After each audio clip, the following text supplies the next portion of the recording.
Hey guys, welcome to the Newbie Real Estate Investors podcast. I'm Joey Chan, and we have my co-host here, Jonathan Boyle, and we have a very special guest, Mr. Charles Weinraub. I hope I didn't say that wrong. Now you got it perfect. I'm impressed. That's why I looked All up. right. Nice. Welcome to the show, Charles. Thanks, man. Appreciate it. Thank you guys for having me here. Very cool. Thank you. So I guess we'll just get right to it. Tell us a little bit about yourself and how you got started in real estate. I cast a really wide net within real estate. So I've been in real estate for 5.5 years. This is my 6th year. And I do a large volume of fix and flip properties on Long Island, in addition to commercial development, rentals. I pretty much have the education to do anything and everything. So I buy anywhere from 70 to 110 houses a year that I gut renovate, fix, flip, rent, build new construction. Earlier this year, I finished up my master's at NYU in real estate development, and I'm currently in the middle of a bunch of big commercial development deals, assisted living, Starbucks, condos, that type of stuff. My ultimate goal in the next 5 years is to have a private equity fund. That's where I'm taking this thing. Oh, wow. That's amazing. He's the real deal, folks. Yeah, it's a good time, man. A lot of action, a lot of high pressure, but it's a lot of fun. I really love it. It's a great ride. That's freaking awesome. So, Charles, what did you do before you got into real estate? So, are you guys familiar with? You might be, Joe. You're not too young for this, but John, you're too young for this. You might be too young for this. You ever heard of Mako? Like, better get Mako on TV. Yeah. Yes, I have. All right, I was right. I was dead on with that. So, Yeah. for those people that don't know, Mako is an auto body and collision place. It's a franchise. It's been around for 100 years, like Earl Scheib. And I owned a Mako in a place called Hempstead, which is Nassau County, Long Island. So I opened that when I was 24 years old, and I had that for 10 years, and it was very interesting. Great education. I mean, I learned more in 6 months working in Hempstead than I did in 4 years of college. But I didn't love it. I ultimately didn't love it. I read Rich Dad Poor Dad when I was 28 years old, and I was like, that's it. My life has changed. I'm going to be a professional investor. And it started from that point. That's awesome. So, Charles, tell the audience about one of your first flips, or your first deals. I think it's really important for everybody to know, especially if there are a lot of newer investors listening. Education is super, super important. So I trained with a mentor who's almost like my second father now for like 3 years before I ever even tried to get a deal. And then once I was ready, it took me a year to get the deal. The story on my first deal, there's 2 parts to it. I tried to get a deal for a year, and I couldn't get one. I'm out there 7 days a week, putting in offers, getting blown out. And this is after 3 years of education. And you know how when you're young or at any point, you always feel like you're running out of time? Like you feel like you should be more successful than you are. You know what I mean? Oh, no, trust me. I know perspective is everything. Like, I'm 30. I feel like I'm nowhere near I need to be. Exactly. And especially like I was changing careers. So I had a successful body shop business, and I was giving that up to go do real estate. So I was like, am I making the right decision? Because I knew it's going to take me time to get good at it. And I felt like I didn't have time to waste. After spending 3 years and then a year trying to find a property, a mentor of mine, his name was Les Jansen. He had since passed away. He was like a wheeler dealer, car salesman type of guy. He was also doing home inspections. So I found this property. It was a bank-owned property because, right, everybody thinks, I don't know how it works in Jersey, but everybody in New York thinks that if banks are just giving houses away. Right? No, not at all. You want to flip houses, just REOs. They're just giving them away, right? So I find this REO that was overpriced, and I was going to buy it. And I paid less, $250 to come do a home inspection. This thing was wrecked, filled with mold, total piece of shit. And we walked through the whole house, and he says to me, this house is going to sell right about the time your grandkids are ready to go to college. And he explained to me why. And I'm like, Les, I can't get a house because my biggest problem was I didn't know how much it cost to fix something. I think a lot of people, I don't know, did you guys have that same issue when you first got into it? Do you have construction backgrounds? So I've been a contractor 17 years. Okay. Well, now 17 years. But when I got started, so I've been doing more of the larger volume, not as large as yours, but a bigger volume, like 3 years now. So I was like 14 years into the construction industry. So I didn't really have a huge learning curve to get Okay. into the fix and flip, because I also have done fix and flip for other investors too during that time. So I kind of knew where I needed to be, but I didn't know I had to really tone down my rehabs, because I was doing rehabs, like higher end rehabs for clients. Yeah. I'm doing a kitchen for anywhere between $50,000 and $100,000. Yeah. And for the flips, I can't do that anymore. My budget's got to be like 15,000, 20,000, and even that was excessive for investors. And they're like, "What? 15, 20,000?" Yeah. So the perspective really had to change a lot for me. Yeah. So for me, I had no experience with rehabs, but what I did do was go on Bigger Pockets, read a lot of the forums, get an idea roughly of what the work needed to be. Like, bathrooms somewhere between 5 and 10,000 usually, kitchens 10, 15, 20 on the higher end, things like that. And then I also read the book on estimating rehab costs by Jay Scott. I don't know how to hammer a nail.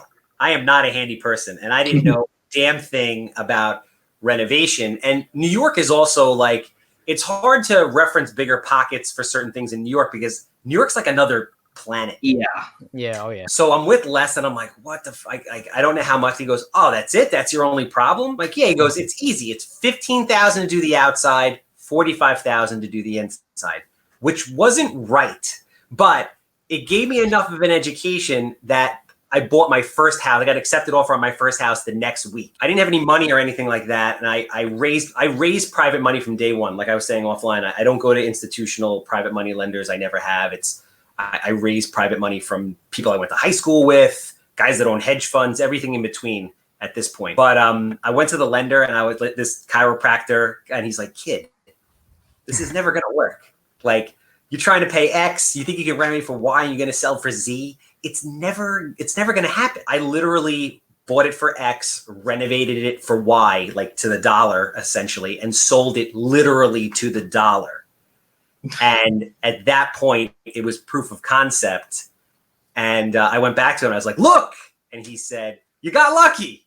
Let me see you do it again. And today he's one of my largest investors. He's got in excess of $1 million with me. It was 4 years in the making to get to that point, and it was a huge lesson. I learned that I have to raise private money, which I did. I also learned that I can't rely on general contractors for me. So I built a construction company right after that. I basically ended up bringing everything in-house. So we're totally vertically integrated. I have an in-house permit company, in-house cabinet company, property management, construction, and everything. Yeah, no, it definitely makes sense. So I just like to touch base on something you did mention, that it took you 3 years of training and then 1 year to even find your first deal, right? Yeah. I'm assuming you didn't actually close on the resale.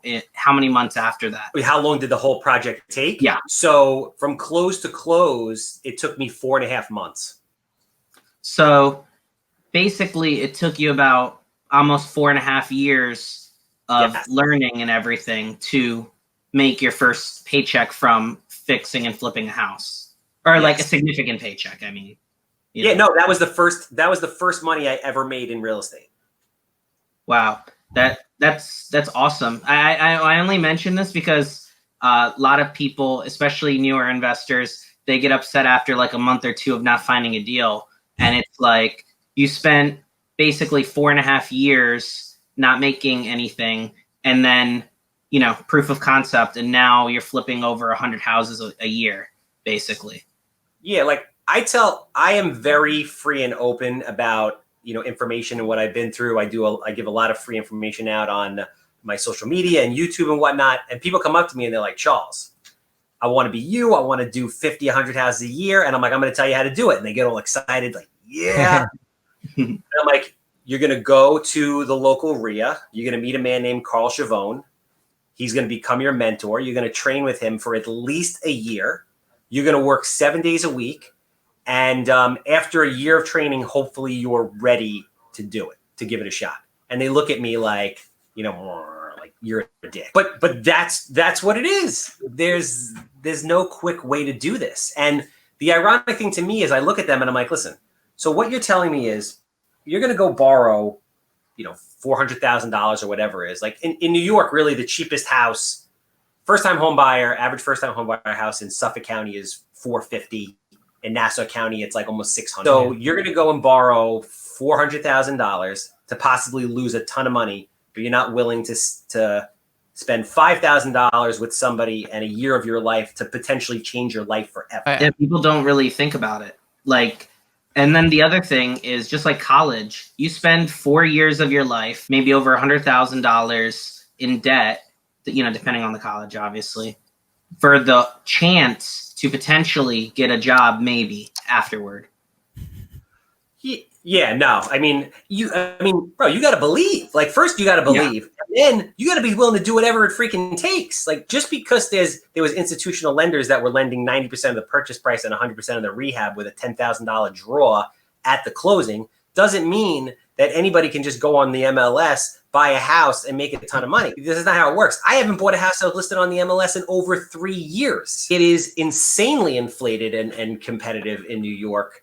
And pre-COVID, the availability of insanely cheap money really screwed up the market. I don't know if you guys had that same issue in Jersey. I assume you did. Oh yeah, absolutely. I think it happened everywhere. Yeah. It was now post-COVID, it's less money, but houses are selling for even more. I don't know if that's what you've been seeing, but I'm really lucky. My dad works with me, so I have him. He runs construction. He's a realtor, so he sells all my off-market stuff that comes in off of like advertising and things. When COVID hit, you know, like, I don't know how your guys' relationship is with your parents or what the deal is, but there comes a certain point in time where your reality and their reality are different, and the way they see the world, the way you see the world are different. And you kind of have to separate that. Their views are different. Does that make sense? Absolutely. Yeah. But like every once in a while, your parents will drop some crazy knowledge gem on you. And you're like, so COVID hit. And the moment COVID hit, my dad walks into my office and says, buy everything. Everyone's about to leave the city. And I bought 13 houses that month that COVID hit when all private money disappeared and all that. And then sure as shit, everybody started leaving the city. That was a good call by your dad. Yeah. Pops, I got to give it to him on that. Great advice. But it was a huge opportunity because all the institutional private money disappeared. You know, I want to encourage everybody who's listening to this. You can't rely on institutional money. You have to learn how to raise private money, which is a lot easier than people think. And the terms can be very, very good. And you can get money in minutes if you need it. Charles, how did you how do you typically raise private money? And I guess what's been your experience for the most part? So raising private money for me is the easiest part of this whole thing. And this is all stuff that Carl had taught me while I was training with him. So I put together a private lender package, which essentially highlights a bunch of different things. It looks very professional. So people are like, all right, this guy's got it together. Even at the beginning when I hadn't done shit, it was like an overview of who I am. I put my investment criteria in there. I put the first 3 deals that I ever did, hard numbers. People are like, I don't want to tell the investors how much I'm making. Asinine concept. Investors are there for a yield. They don't care what you're making. As a matter of fact, they're happy if you're making money because it means that their investment is protected beneath the profit that you're making. Yeah. I would put a sample of like promissory note or mortgage notes and things like that. And I would put referrals in there. I mean, bro, I've done like dog and pony show type stuff. Like I've rented out Ruth's Chris Steakhouse, one of their private rooms during lunch. You pay $25 a plate. I brought in, 20 people, 30 people, whatever it was. And I basically pitched them and told them what I've done. I've raised a lot of money on social media. The way that, and then it's also like a word of mouth type of thing. Social media is so massive and we should talk, so massively important. And I'm sure we'll talk about this in regards to branding at some point. I've raised a ton of money on social media, but the way I structured is this. From day one, I paid 10% annualized interest monthly with a minimum of 6 months. So a 6-month prepay. And that's it. When institutional money got really cheap and Blackstone was calling me saying, we'll give you $5-10 million at 6%, I stuck with my people. But when all the institutional lenders went away, I had a lot of money sitting there at 10% because I had taken care of my people. I don't pay points. I don't pay appraisals. I send a text message or an email and I have whatever money I need for that particular deal at that time. That's pretty awesome. That's amazing. Let me ask you a little more technical question. Do you start up a fund for that money? No. Or how do you do it? So the structure is like this. Everything is done on a project by project basis. So I have a lender. Let's say I'm looking to raise $250,000 on a house that's going to sell for $450,000. And one lender or friends that form an entity that pool funds to lend to me, because that happens sometimes too. They will lend on that specific project. They'll get the terms of the note will be written for a year. They'll get first lien and mortgage on the property, and they're the primary lender. Now, a lot of guys will say to me that are new in the business, like, bro, I don't have any money. What do I do? Lender requires skin in the game.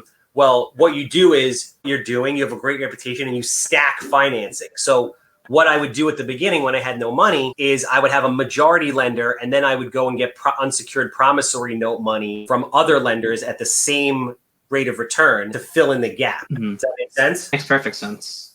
Yeah, it makes sense to me. Yeah, that's sort of kind of what we do sometimes for our flips.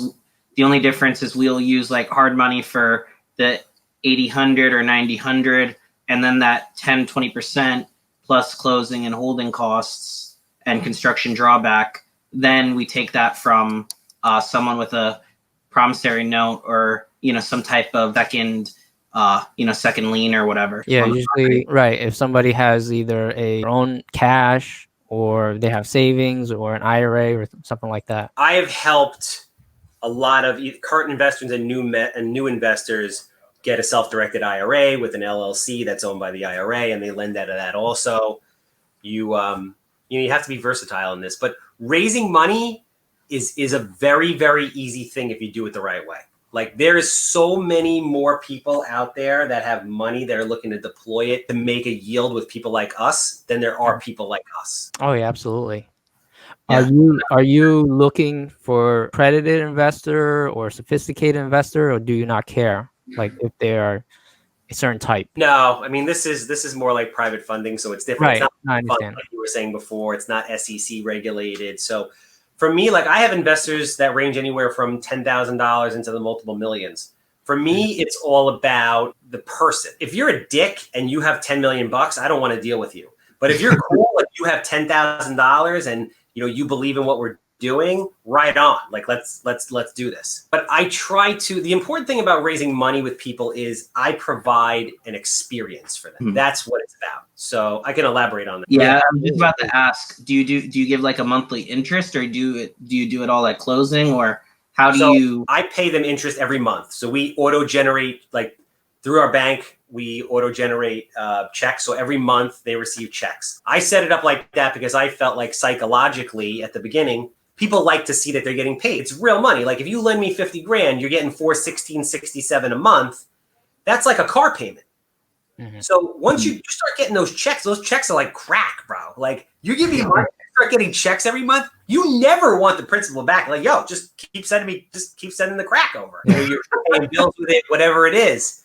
So I felt like people would get hooked on that, and that worked. I also give the investors weekly updates. So every week I email the investors, and my staff emails the investors saying, hey, listen, this is what we accomplished in the week before.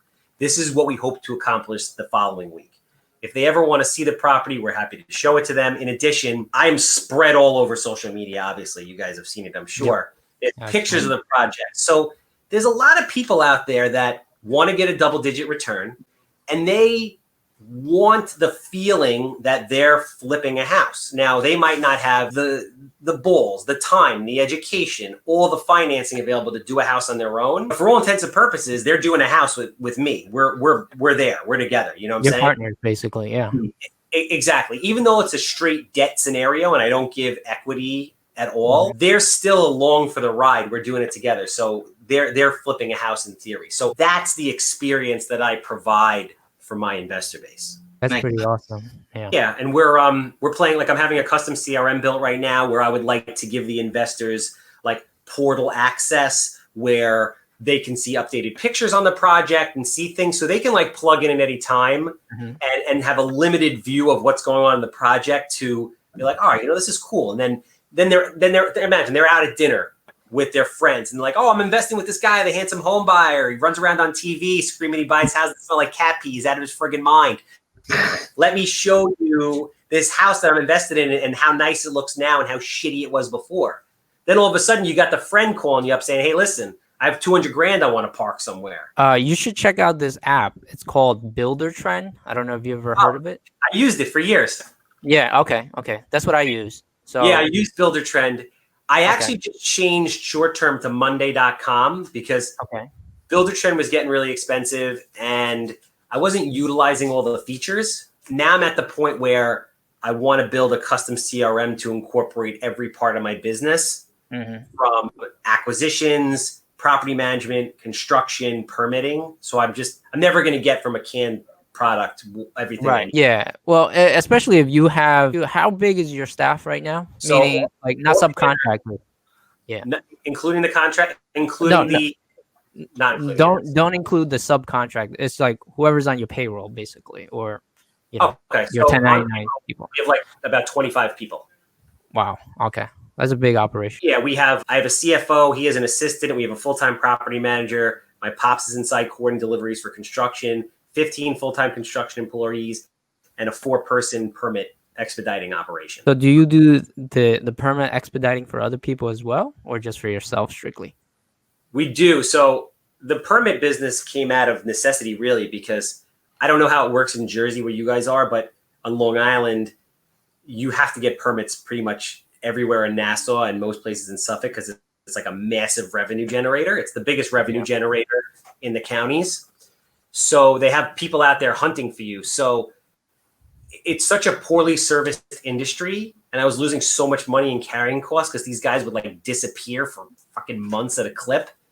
So I built my own in-house. And then I said to myself, I have this extensive network of people that need the service. I might as well resell the service, set the cost, make some money, and then be able to get my own shit done when I need it expeditiously. So that's what I did. For most towns in New Jersey, you don't really need it. But Jersey City, for example, Newark, you probably want to have somebody. Like even today for me, I ran into huge issue with inspection. So for example, we converted a mixed use building. So on the first floor, it used to be like a bar type of thing, and then three floors above was residential, and now the bar became residential. So the guy's like, "Oh, you converted to a 4-family," and in 4-family, you have to have like an ADA compliant first floor. Basically, we were like, well, we don't know, right? Because the zoning officer never told us that. And also all the plans we ever submitted never said that. They never said that. So this inspector is really giving us a hard time about it. So today he was like, hey, you got to have ADA bathroom, you got to have ADA clearances and everything. And we're like, well, we just gave you as-built plans that were already approved. And now you come in and tell us that. Like, you got to tell your subcode to tell us, what you're telling us. So it really like screwed us up. And then I had the architect actually arguing with the field inspector on the phone. That wasn't fun. Yeah, no, that doesn't sound like it's fun. I mean, listen, in theory, if the building department signs off on it, it should be good to go. But at the end of the day, these guys have you by the nuts. Like, they can pretty much do whatever they want. And if you piss them off, it just gets real bad. Yeah, I know. So I was like telling the architect, I was like, why'd you got to get into a shouting match with the guy? Yeah, no. I don't know what it's going to cost you to make it ADA compliant on the first floor, but it doesn't sound like it's that bad. I mean, you have to have the bathrooms, you have to have like the wider hallways. It's not really that. It's really just the bathroom. But the thing is, there's no ramp on the first floor. Like, there's 2 steps up to the main floor. Okay. So there's no room for a ramp outside, number one. And in the bathroom, it's all complete. Everything's 100% done. We were getting our final inspection. Oh, shit. But it's not like we're in the middle of doing the rough and, now we can do this. If that was the case, it wouldn't be a big issue. But everything's done already. Yeah. And I talked to the owner and he's like, no, I don't want to. So I'm the contractor on this. And he's like, no, I don't want to change my vanity. I like my vanity. I was like, are you serious? I was like, look, worst come to worst, we'll take your vanity, take it out. We'll put a temporary vanity in for this stupid inspector. Let him pass it, and I'll put it back for you. Well, at least it's not your house. Thank God this one's not yours. No, it's not. Exactly. But Yeah. That's what you have to deal with. I did have one question because you did mention that you're getting your education from NYU, getting your master's in real estate, right? Yeah, I finished just as COVID hit. I got my master's in real estate development. Okay. I actually was looking at that program for myself as well. Like, would you recommend it? And why or why not? Go. It's the best $100,000 I ever spent. It is a total freaking life changer, especially for somebody like you. It all depends on what you're looking for in life, right? Everybody's goals are different. If you're looking to take over the world of real estate, you want to be in that program. And you, especially at this stage, want to be in that program because you have what 99% of the kids in that program don't have, which is real life experience investing. So when you go in there and they start teaching you these concepts and you meet the student body and you meet the professors, bro, it is going to send you to the stratosphere. Like, I'm doing crazy. I've been doing this for 5.5 years. I am doing 2 assisted living facilities, one with 138 beds, one with 119 beds. I'm doing a Starbucks drive-through. I'm negotiating for a 90-unit condo development. I mean, the shit that I'm doing is bananas. Subdivisions with houses. I would never be doing any of this stuff if I hadn't gotten that education. The education is unreal. The people that are there are next level, and the professors are the best of the best of the best. But you can't do it online. You have to go there, and you have to meet people. Nice. Got it. Again, I was contemplating it just for that simple fact. Like, was it a big networking opportunity for you as well, or? Yeah. So, I mean, it all depends on the kind of person you are. I'm obviously very talkative by nature. Right? Yeah. No, I am too. So that's why I love networking with people. Same. So I'm friends with every single one of my professors. They coach me through deals. We do deals together. So I have a professor, awesome. He was actually on my podcast about a year ago. He works at Morgan Stanley for a while, but basically he gets hired by the FDIC to come in and close down banks and restructure them and deal with all the bad debt. I mean, the guy's a financial wizard. He helps me put together the financing on all this stuff. I'll give you an example. I was buying this guy's entire rental portfolio right before COVID hit. 7 buildings, 25 units, right? $2.9 million purchase price. Lima One, you know who Lima One is? Yes. This was the first time I was going to use one of these guys. Lima One's calling me. They're like, we'll give you 3-year interest only, 5%, 80% of the purchase price. I'm like, all right, let's do it. COVID hits. I'm like 3 weeks out from the close, and they're like, sorry, we're out of business. We have no more money for now. Call us later. I called my professor, who's my buddy now, and I'm like, James. He makes one phone call. He gets me a local lender, gives me 75% of the purchase price, 5-year term, 25-year amortization, 0 prepayment penalty at 4.25% at the height of COVID. Wow. That's besides the leverage, that's an absolute great deal. Insane. Yeah. Like, people are thinking they're gonna die. They won't even walk out of their house. This guy is getting me 75% LTV at 4.25 and no prepay. That's crazy for a commercial. Even we had prepay for our little 2-family. Yeah. On top of that, it was I bought a 10-unit, a 6-unit, a 3-family, 2 2-families, and 2 single families, which traditional lenders, this is a credit union. He got this shit done with a credit union. These guys normally don't like that kind of stuff. Like, they don't get the single family rental model, even though it's like the most profitable thing ever. They lent on that. Sick. So if I didn't go to NYU, that deal doesn't happen. You flat out convinced me. Yeah. Me too. Best money you will ever spend. I had a really good friend I met there who works for an affordable housing developer, and they do like LIHTC cracked tax credit deals. So I have a JV partner there, and I learned a ton about tax credits and low affordable housing, government subsidies, like all kinds of shit. I mean, there's so many. I went to school with Silverstein's grandson. Silverstein owns the World Trade Center. Like, these are the people that you're hanging out with. That's awesome. Okay. Yeah, you've really convinced me, especially because, like, I still have about 3 years of education with my VA, with my post 9/11 GI Bill. Like, I won't even be paying for it. So. Oh my God! Then you have to go, bro. You should go, man. You should go. I mean, I would have to pay out of pocket, but I think it's well worth it. It'll change. So I went into the city 2 years in a semester, all year round. Didn't take a break. 2 nights a week. I took 2 classes at a clip. Let me tell you something, man. It's really hard. It is very hard. There's a lot of work to do.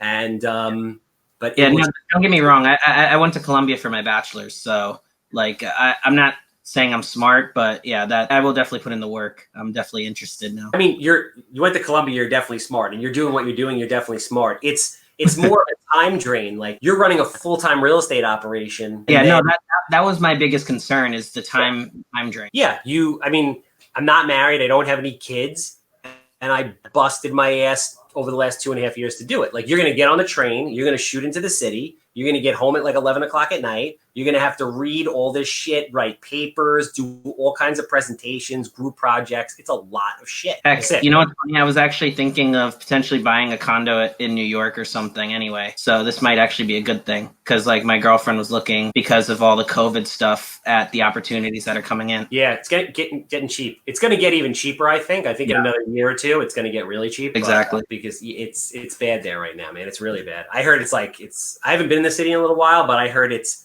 bad. It's really crime ridden now. It's not what it was. I was there last weekend for a friend's like going away, and it's nothing like it was. I'm surprised businesses are still open in certain places. Yeah, and I mean the first wave, people are going to move to the suburbs. My real fear is of a possible second wave of people leaving 10 years from now and just leaving New York, because unless we get, and this, I'm not a political guy, I actually don't know shit about politics, but unless you get somebody in office who is encouraging business and cleanliness and all this stuff, if you can work from home, why the hell are you going to live in New York? It's just a cold, expensive, dirty ass place with bums with rotting legs on every corner. It just doesn't make any sense. So that's my one fear. My fear is that people will eventually leave New York once they realize they can make real money working from home. Exactly. But I've heard, fun fact, I've heard legislation that they're trying to eventually pass to halt, maybe not the word halt, but like slow down increased people moving from New York to other states and things like that by giving like tax credits for people who have offices with a certain percentage of people who actually work at the office and things like that. But again, I don't know much about politics. So yeah, take the politics out of it. It's pretty simple. It's like we're all businessmen on this podcast. If we're going to come into a place and assume a certain amount of risk and invest money, we would like the government to be supportive of what we're doing. You don't want to buy a $10 million condo and worry about some guy stabbing you to death and mugging you when you walk out your door. It's crazy. No, you don't want that. You don't need that. I mean, so the fundamental difference for me is, I have a family, I have 3 kids, I'm married, I have multiple businesses as well. So earlier you were talking about those tax credits and low income housing and things like that. So I also own a restaurant, and the restaurant is located in a brand new, beautiful building. And my landlord, they're one of the biggest developers in New Jersey, for low income, things like that. That's how they did it. They started only around 20 years ago, and now they own thousands, if not like tens of thousands of units in New Jersey. And it's all low income housing, rough areas, East Orange, Newark, Irvington, parts of Jersey City, Trenton, all these kind of like crazy rough areas, Yeah. That's how they did it. A lot of the largest New York City developers started in the 80s in affordable housing when they were giving away buildings for like $1. I believe the Ross family, if I'm not mistaken, that built Hudson Yards, I think that's how they got started. The developer that my friend works for, they got started that way back in the 80s. And these people are very, very, very wealthy off of that. It's a lot of money. Yeah. I don't know if you guys know how that works with like the tax credits, but essentially you get paid to build a building that you own with potentially no money out of pocket and profit from a developer fee day one. Yeah, I don't know exactly how it works. I was kind of part of it, being a subcontractor on that same building, I was talking about. My HVAC guy, he works for them full time. Mm-hmm. So he does all the service work and everything for them. I can get more detail from him how it works. It is. I mean, a very good friend of mine works in it. I took a class at NYU with the professor was the ex-head of NYCHA. You know what NYCHA is? No. So in New York City, the project buildings, they look kind of like plus signs and they have big courtyards and stuff. You're familiar with that? Yes. Okay, sure. That's NYCHA. NYCHA is a government organization that owns and runs these old affordable housing units. So she ran NYCHA. That's how nasty this lady was. And we learned it from her. All this time, I still don't totally understand it. It's really freaking complicated. But on a very high level, the project has to fit into certain boxes. Like the cost of the land can't exceed 20% of the cost of the entire project.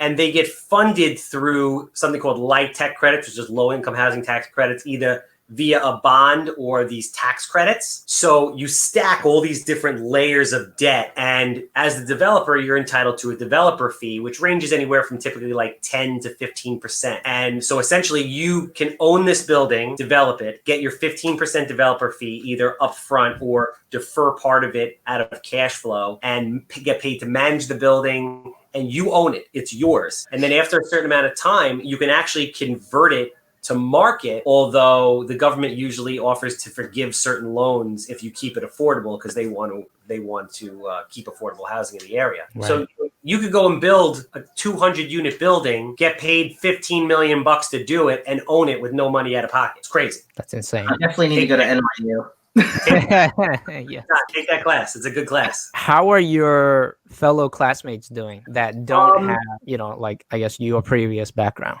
See, there's a lot of different. So I would say, in my experience there, 85% of the kids that I met there come from wealthy, multi-generational real estate families.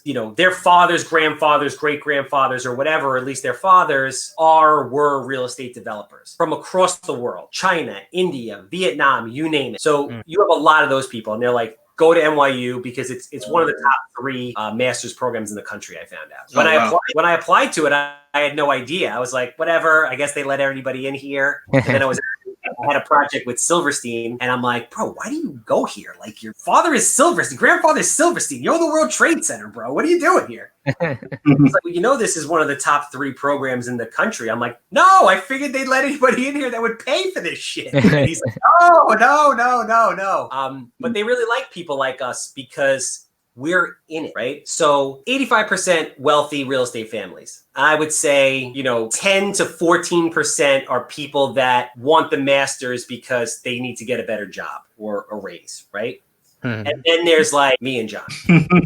That's it. I didn't meet anybody there like me, and John probably won't meet anybody there like him. Maybe not. The interesting thing is, like, they don't have any programs on this. So I was actually, one of my professors is the head of undergrad there for the real estate program, and he said to me, if you want to teach here, we'll make a class for you. Let's sit down and talk about it. And he sent my videos to the dean, and the dean said, let's have a conversation about it. Because a lot of these kids, like at NYU, they teach you how to build, a 100-story apartment building. But they don't teach you how to buy a house in Jersey and rent it out to Section 8. Yeah. So it's a lot harder psychologically to just make the jump to go and syndicate, $500 million to do a deal in New York City than it is to do what we do, Absolutely. The kids are all into it. Like, they see what I do. They ask me, like, how do you do it? They still call me now. And that's what they're trying to do to kind of work their way into doing investments. Oh, wow. That's pretty awesome, though. You don't know how excited you've got me. I'm telling you, I looked up to see if they had a doctorate in real estate development. I would go back, but they don't, no more. But it is, bro, it was, by the time I was done, I was like, bro, I need to be done because it was so overwhelming. Like, I gained 20 pounds. It was really, really hard. Now that I'm out of it, I mean, dude, total game changer. So this was a 4-year program, or how many? It's a master's, so it's like 2, right? 3, depending on. It's 42 credits. So if you go full time, it's like a 2-year program. It took me 2 years and a semester, but I went summers also. Gotcha. Because it took me 7 years to do my undergrad, so it's gonna take me 5 years to do this. It depends. I mean, well, bro, you have a lot more responsibility. Like, you have a wife and 3 kids. 3. Yeah. You could have 30. It's the same shit. Once you have 3, it's just pandemonium. Right. It's crazy. I'm out. You're outnumbered. Yeah, we are. Well, I'm lucky. All I have right now is a girlfriend. So and a cat. And a cat. Yeah. And a cat. Yeah, it's hard, man. You have to have a really, like, my girlfriend is really understanding. Like, I say, like, I am definitely a tough person to date because I'm 24/7. it's hard. So I'm actually I'm curious, Joe, is like how you balance 3 kids, a wife, and multiple businesses without them hating you or you wanting to throw yourself in front of traffic. I made it so that I can try to do everything over the phone. So I'm physically with them, but not mentally. Like I'm on the phone all day long, sending emails, sending texts, doing video chat. Like I was out in West Hampton. We rented an Airbnb for a couple of days. So I like half the time I was there, I was, texting and chatting. Yeah. And my brother was there, and my cousin was also, so my brother and my cousin's family, they were all there. So it was like 14 of us. They were like, bro, why are you still working? I'm like, because I don't have a job like you guys, like I have to. I got to keep my business going. Yeah. I've spoken to my girlfriend about this, and we've gotten into little arguments over this, that like I talk to Joey more than I talk to her. Yeah, Joey is your main, and she's the jump, the side. It's hard, man. It's not easy. Like this, if you want to be successful and you want to be in business, it is not like I've clicked through YouTube to watch like some videos, and they always have these guys that like jump in and they're like cash flow, passive income. I'm like, bro, what the hell are you talking about? Like, what is this? It's just you got to be willing to basically die for whatever it is that you want to do. It's that simple. Yeah, for now, once we have a couple of million in the bank, all right, I'll slow down a little bit.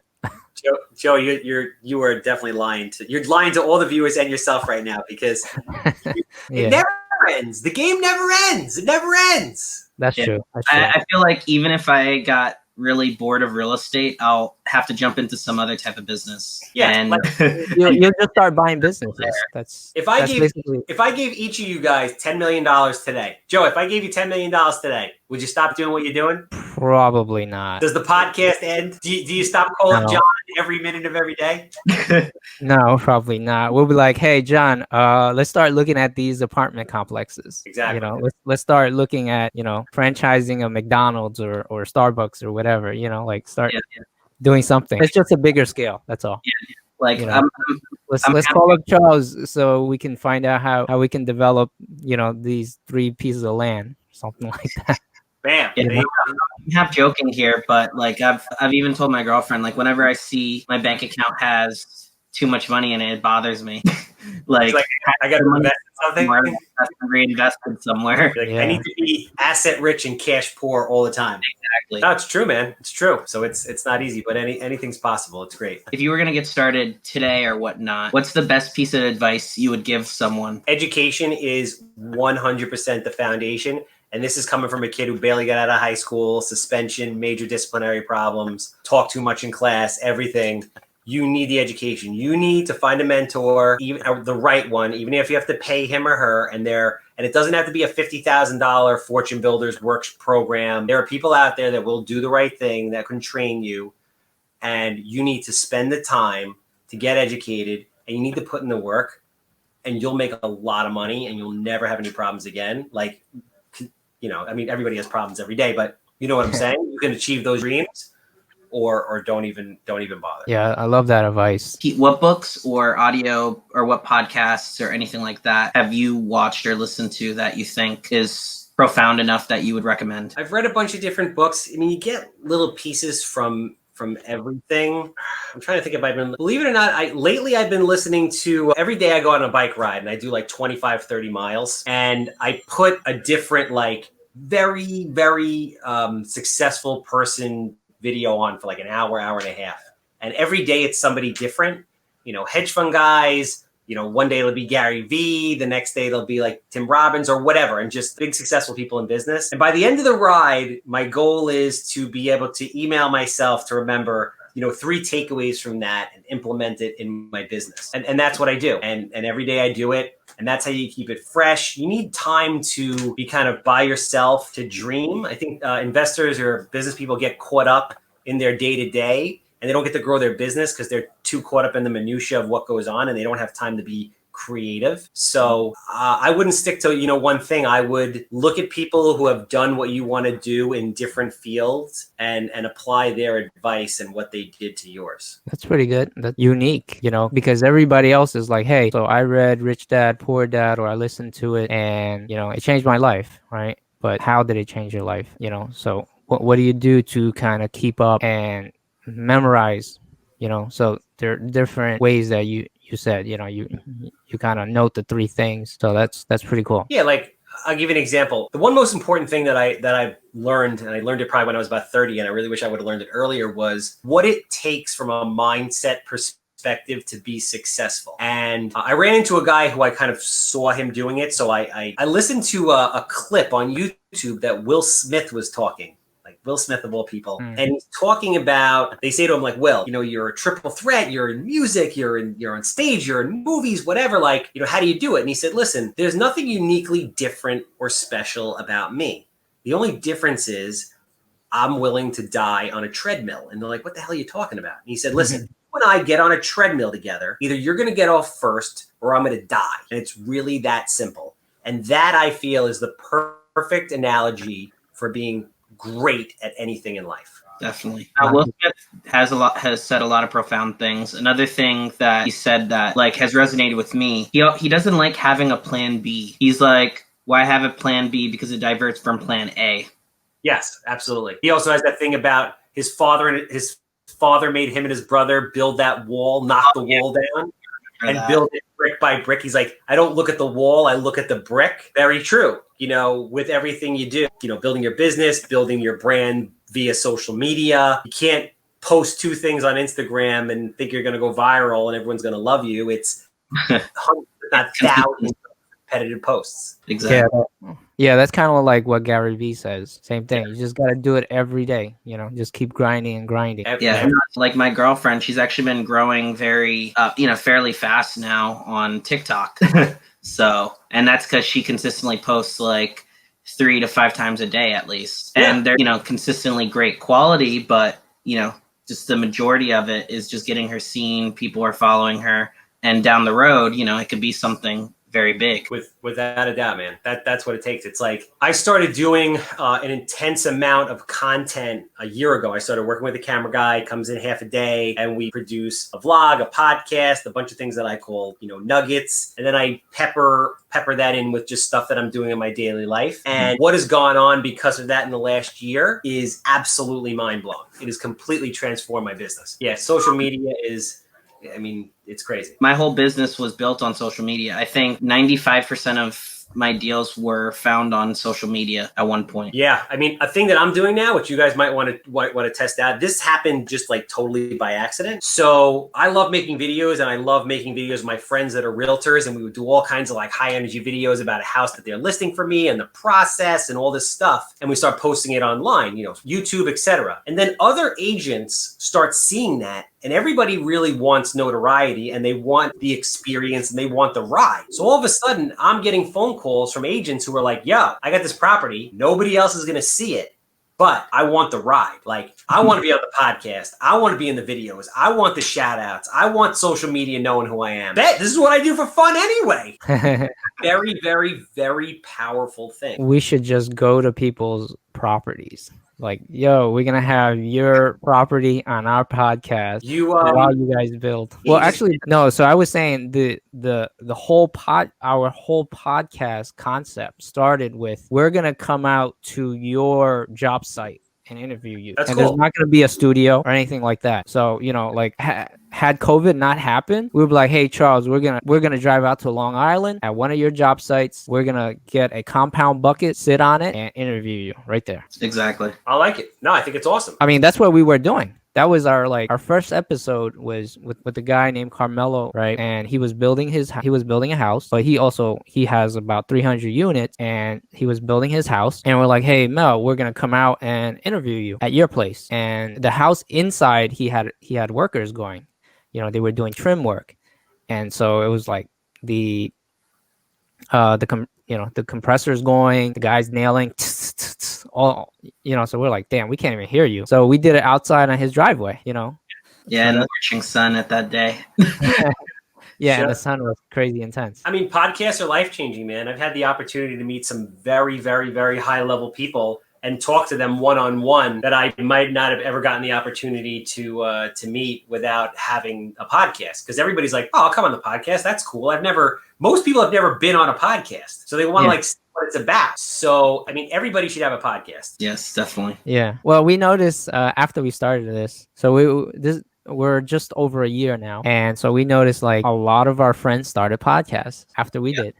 Yeah, I mean, No. the key is people don't stick with it. That's the thing.